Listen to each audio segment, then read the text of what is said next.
So, the new album Metal Galaxy by BABYMETAL has come out, and I've had an opportunity to give it a few playthroughs these first couple of days. So, as much as I'm still in a first early impression stage when it comes to the album, I thought it'd be fun to do something here that I've never done before.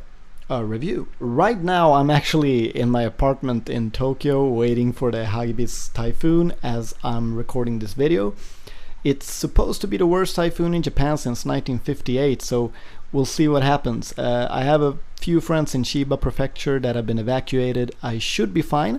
It's still just raining with some heavy winds, but the worst won't be until tonight, so I'm just hoping my windows won't break and that I don't have a blackout. But I'm basically locked inside my house, so let's try to have some fun instead. So, being my first time reviewing an album and considering we're in 2019, I'm gonna mention a few things before we start that shouldn't have to be mentioned but ought to be. Number 1, I might have a slip of the tongue and not clearly pronounce BABYMETAL, which apparently was a big problem for people in my previous video where a ton of comments were made about this. Why is this? Well, I'm not a native English speaker. I speak 4 languages and they tend to influence one another, and if I talk a lot, the articulation gets a bit weak, causing BABYMETAL to apparently sound like BABYMETAL. So, cut me a break. Number 2. The following opinions are just my personal impressions. We all have different tastes, different musical backgrounds, different expectations, and quite frankly, many times we don't even know ourselves why we like or dislike certain stuff. You may have had the experience of telling someone what kind of music you like and what's important for you, and then your friend recommends music that fits that description, and weirdly enough, you don't like it. Sometimes we can't even explain that ourselves. Number 3, my opinion on music changes a lot with time, so if you're watching this video in the nearby future, most likely a lot of my opinions may have already changed. So prior to listening to the album, I've obviously heard all of the singles, as well as a few of the songs that had been performed on live shows last year and this year. In one way, I kind of wish that they had not released as many singles as they did, because at this point I'm pretty much used to those songs already. So when I heard the album for the first time, focusing only on the new songs, I felt something was missing, only to then realize that some of the things I was missing are on the singles that I was not taking into consideration. So I tried to re-listen to the album, including the singles, and trying to pretend to experience it for the first time. And that led to a different impression. So without any further delay, let's dive right into it. Number 1, Future Metal. This track I had heard on the last BABYMETAL show that I attended, which was the Yokohama shows back in June. It's supposed to set the vibe for the overall Space Odyssey theme that BABYMETAL went for with this album, where the listener can imagine himself or herself being about to board this spaceship that will take us for a trip through the Metal Galaxy.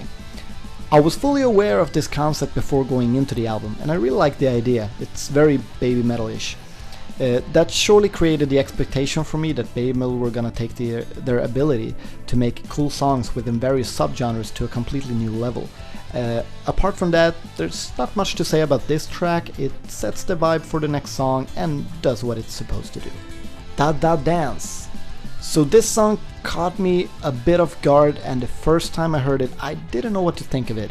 Now, I'm not a big EDM guy, although I love older songs such as Ine or Uki Uki Midnight from the first album. However, I've always been positive and for these elements to be in BABYMETAL music, as it fits the style. They have been able to do nice things with it, but mostly it just fits the whole idea of mixing all styles of music. We've heard these strong EDM dance elements in BABYMETAL before, however, so I was mostly trying to just analyze the quality of the song itself. The first time I heard the song, I didn't like it that much. I think it's just not the song I'd open the album with. If it was later in the album, I would already know by then that it's an exception on the album, with its big amount of dance music elements and sounds. But it being the first song kind of set the vibe for the entire album, especially after the opening track, Future Metal, so I was a bit worried at first that the new songs would have a lot of these electronical and dance elements kind of. Hearing those very auto-tuned vocals before the first verse contributed to that as well. Yet again, it's a style choice and it fits with the futuristic theme of the album. At this point I was just hoping that the futuristic galaxy imagery wouldn't lead to a lot of EDM elements and overproduced vocals. But in retrospect, it's not a bad song. My favorite part is by far the pre-chorus. It has a really great vocal melody that goes beautifully along with the chord progression that is by far the most interesting one of the song. And as a prog guy, I listen to chord progressions a lot. I prefer the pre-chorus on top of the chorus, which however does exactly what a chorus on a song like this should do. Su-metal touches completely new territory in the way she sings on the second verse, doing a good job with this style that I don't really know how to describe, but it's kind of like a rhythmic spoken rap verse. The guitar work on the song is great too, including a great solo by Tak Matsumoto that brings the vibe back to the metal world for a while, putting the listener at ease, knowing that this album will have metal elements, assuming you haven't heard any of the singles thus far. Elevator Girl. So here's the first song I was already well familiar with, being the first single to revisit. There's definitely more riffing going on in this song, and it feels like a transition to more heavier upcoming tracks. This song actually sounds more like the BABYMETAL we already know, which is a good thing. It helps us feel a connection to the nostalgic old times, which always helps a listener to keep a positive mindset towards the songs that will be more new and different. Short but strong track. I've grown to really like the headbang friendly main riff as well as the chorus, which also allows for more metal participation on the live version. I wish, however, there was a guitar solo on top of the part before the last chorus. I hear that in my head every time. Shanti, Shanti, Shanti. For those who watches my videos, you already know that I'm a huge fan of this song. I covered the song on my other channel 1 week after hearing it for the first time at Yokohama Arena back in June, and this is the kind of music that I expect from BABYMETAL with a metal galaxy concept. As BABYMETAL has done with various metal subgenres in the past, now we're touching styles that are more associated to specific parts of the world, in this case, vibes from India. It's just a really fun tune, with Su-metal pushing her boundaries again, great participation from Moa with just the right amount of cute elements that once again reminds us of the old BABYMETAL. Great melodies, great chorus, just a really fun song that even makes a guy like me wanna dance. Oh Majinai. Well, straight up, this is the first song that I don't like. Now, I can imagine a lot of people are wondering why, as it's obviously meant to be a song about fun, just as Shanti is. But I have two issues with the song that are kind of related with each other. The first thing is, even though I'm born and raised in Sweden, I've never ever really liked Scandinavian folk music, not even when combined with metal. I can't explain why that is. It's just once again something I guess comes from music association, but I just can't enjoy that style. Now BABYMETAL visiting that style, I'm totally open for it. I want BABYMETAL to visit every single metal subgenre they can get a hold of, so I'm happy that they do that even with subgenres that may not be my favorite. However, I feel like we've already touched on this territory before with Metataro from Metal Resistance, which I think is a far better song. On O Majinai, Joakim Brodén from Sabaton actually does a really good Japanese pronunciation on the part where he sings Onegai nande monai kinishinai motainai. However, apart from that, I just can't get over the fact that the super repetitive Vikingish dance melody is being used and looped as many times as it is in this song. First time I heard it, I just wanted it to end as soon as possible. However, I can imagine this can become a really fun live song with the possibility for fans to dance with each other, so that I'm really looking forward to see, but as an album song, I can't see myself revisiting this one at all, outside of when I'll listen to the album top to bottom. Brand New Day.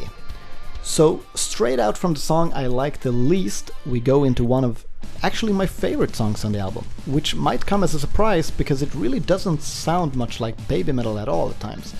Sometimes when listening to it, it feels like I'm listening to a different band or another artist. It's not at all what I imagined from BABYMETAL, and it's not what I'd say I'd want if somebody would ask me what I want from the new BABYMETAL album. So it surprised me too. I love the intro, the chord progressions, and it also features a very interesting and sweet guitar solo.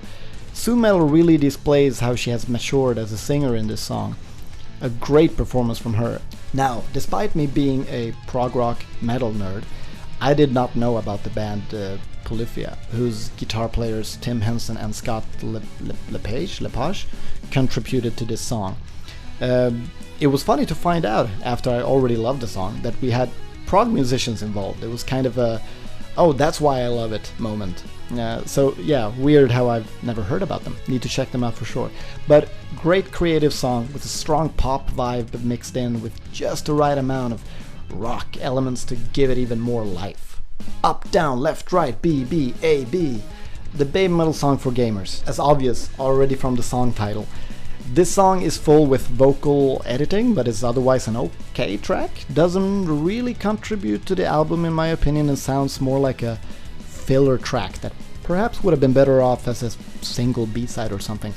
But fair enough, this song is only featured on the Japanese edition of the album, but compared to songs like Syncopation, which were on the Japanese edition of Metal Resistance, it could have been something more fun, interesting, and exciting than what it is.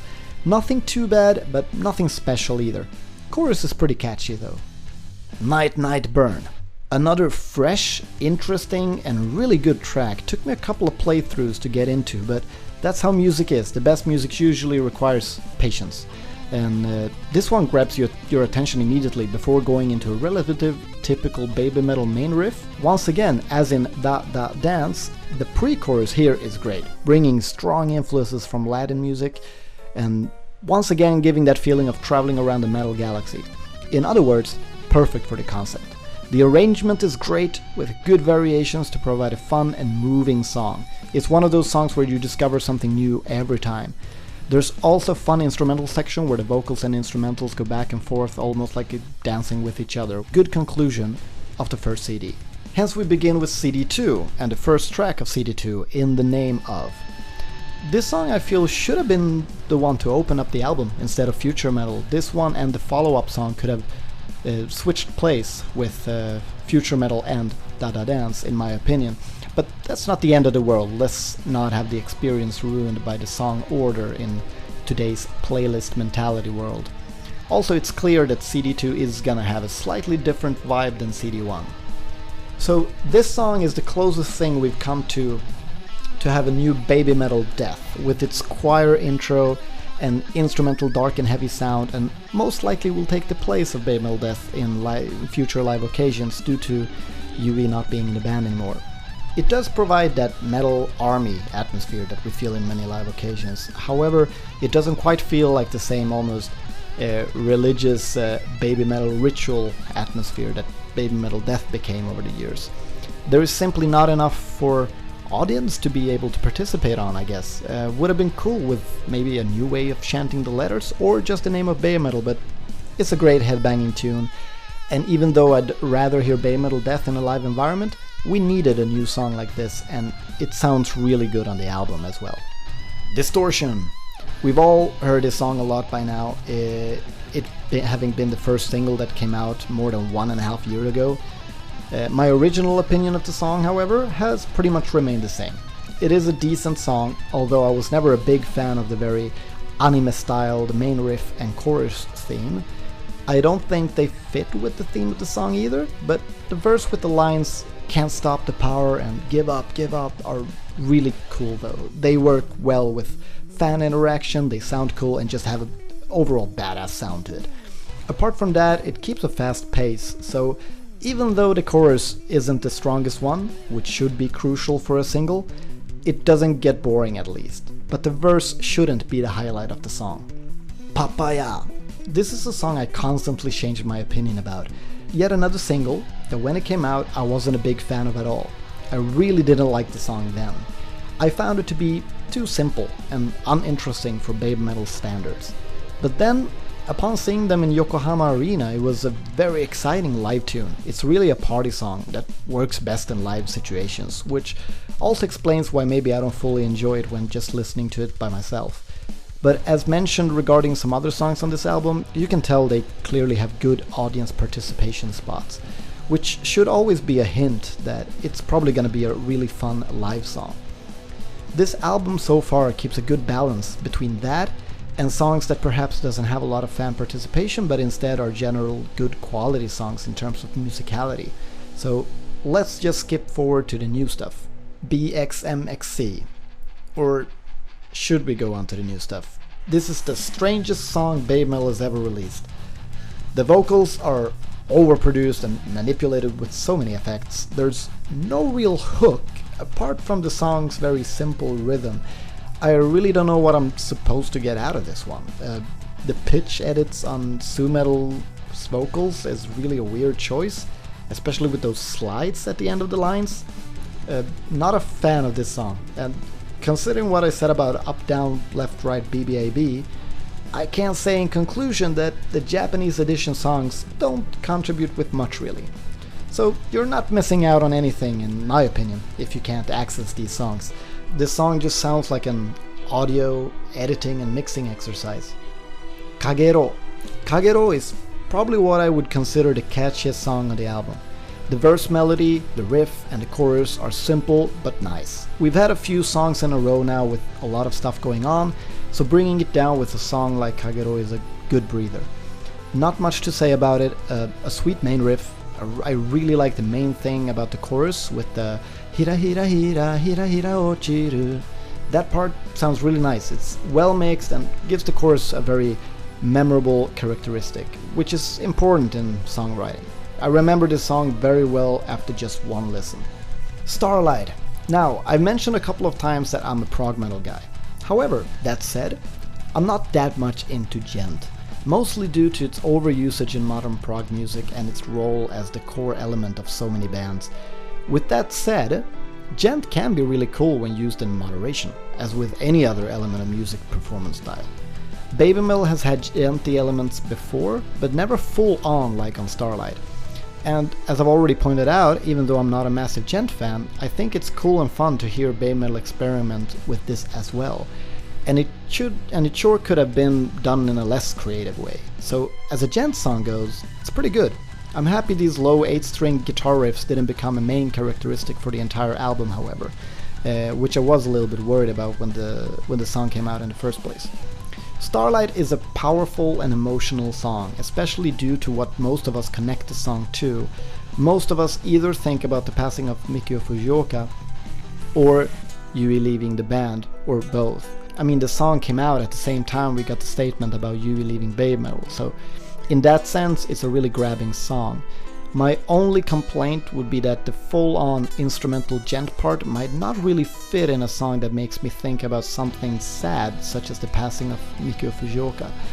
But it could also be argued that it would mirror the hardships that came with that. And that put apart, that part is really badass and fits with the musical style of the rest of the song. At this point we're really getting towards the end of this journey, and the song Shine hits, which gives us exactly what we needed. Utilizing the mood that Starlight put us in, we journey into what is basically the one of this album. A BABYMETAL arena epic that gives that feeling of unification and grandness. It's the perfect kind of song to have at the end of an album like this. After all the fun and joy we've experienced early on, we finish on with a reminder that BABYMETAL can truly be emotional as well. BABYMETAL have always been great at building this kind of atmosphere. The acoustic guitar in the beginning, followed by the strings, already give you a clear hint that you're in for something big. We then journey into the epic song that is Shine, and that is one of my favorite tracks on the album. This is probably not a surprise for those of you out there who knows how much I loved The One when it first came out. This song really belongs to the same family, having emotional lines, melodies, and a chorus that musically has this beautiful healing power almost. A reminder of why BABYMETAL is so valuable to us fans, and mostly songs like these are the proof that BABYMETAL is more than just a gimmick. Arkadia. So because Shine could definitely have been the final song of the album, I was curious as to what Arkadia would bring. And in one way, it's a good idea that they put the song at the end, not just because maybe there was indeed something missing from the album, but also to end the album on a different note from how Metal Resistance ended. If Shine was this album's The One, then Arkadia is this album's Amore or Akatsuki. This is another essential part of BABYMETAL, one of their original main metal roots, power metal. This has the power metal classic feel that we're familiar with the virtuoso speed guitar solos, fast drummings and upbeat vocal lines. The way the song transitions into the chorus is also very similar to another BABYMETAL power metal classic, Road of Resistance. It might not offer a lot that we haven't heard from BABYMETAL before, But with that, the album overall is filled with stuff we haven't heard from them before, so a few flashbacks are always nice. I mean, I still wish I can get a complex progressive follow-up song to Tales of the Destinies one day, but Arkadia leaves on a high and keeps us excited for whatever will be coming next. As my last thoughts, the album really grew on me while doing this review. It made me realize that I liked it more than I thought I did. Only time will tell what I'll think about it in a month or two, but considering everything BABYMETAL has gone through and the fact that most of us fans have had a difficulty to feel the same excitement we felt back in the BABYMETAL and Metal Resistance days, this is a pretty good effort for a third album, and might, I truly believe, make a lot of people excited about BABYMETAL again after the sad year that was 2018. Speaking of which, for anyone watching this that enjoyed my BABYMETAL 2018 video, I'm planning on doing a video about BABYMETAL 2019, because obviously a lot has happened this year, as BABYMETAL did a complete 180 from last year and a lot of fans have been able to find their excitement for BABYMETAL again, including yours truly. So I'll get to that whenever I can. My life in Japan is keeping me very busy, but hopefully I'll be able to do it relatively soon. Until then, take care, much love, stay positive, and I hope this typhoon is not gonna kick my ass.